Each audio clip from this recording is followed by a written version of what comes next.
Sa detalye ng ating mga balita, posibleng matapos na ang amihan season sa unang bahagi ng buwan ng Marso.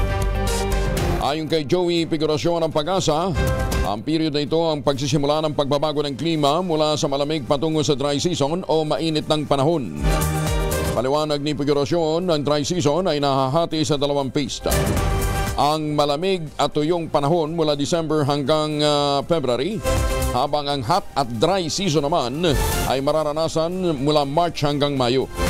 Dahil dito sinabi ng Pag-asa, asahan ang unti-unting pagkakaroon ng maalinsangang panahon dahil nga sa pagsisimula na ng dry season.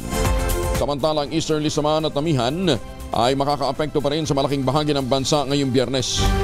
Sa ngayon ay wala pang namomonitor ang Pag-asa na anumang LPA o sama ng panahon sa loob at labas ng Philippine Area of Responsibility.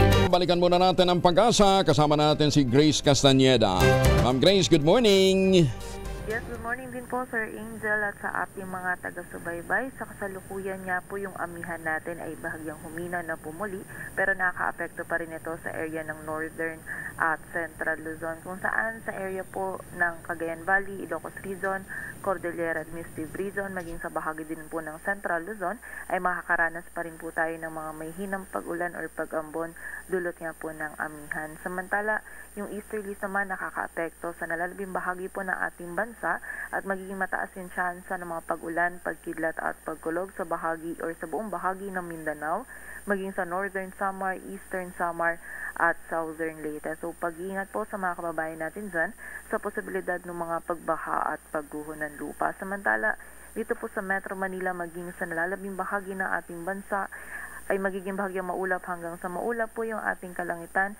Meron tayong mararanasan ng mga isolated na mga pag-ulan, pagkidlat at pagkulog dulot po ng easterlies. And ina-expect din po natin na bahagyang magiging mainit at maalinsangan na po yung ating panahon lalong-lalo na po sa tanghali. And also nga meron pa rin po tayong chance ng mga isolated na mga pag-ulan o yung mga short duration po ng mga thunderstorms. And sa kasalukuyan po, wala tayong minomonitor na bagyo or LPA na maaari maka-apekto dito sa ating bansa. And nakita naman po natin din sa ating latest analysis, possible po next week, posible po yan next week ng Wednesday onwards is magkaroon pa po tayo ng another surge pa rin po ng northeast monsoon o amihan. So continuous monitoring po tayo and patuloy na magantabay sa updates na ipapalabas ng Pag-asa. So hanggang next week, medyo malamig pa? Sa ngayon po, no, mahina po yung amihan natin. So, this week po, saka sa mga susunod pang araw ay mainit po yung panahon at maalinsangan po sa tanghali. But nakita natin yung second half po ng next week, possible may another surge po tayo ng amihan. Okay. But posible pa po yung na magbago. Okay. Thank you, Grace. Maraming salamat. Ingat. Maraming salamat din po at mag-ingat po tayong lahat. Si Grace Castañeda ng Pag-asa.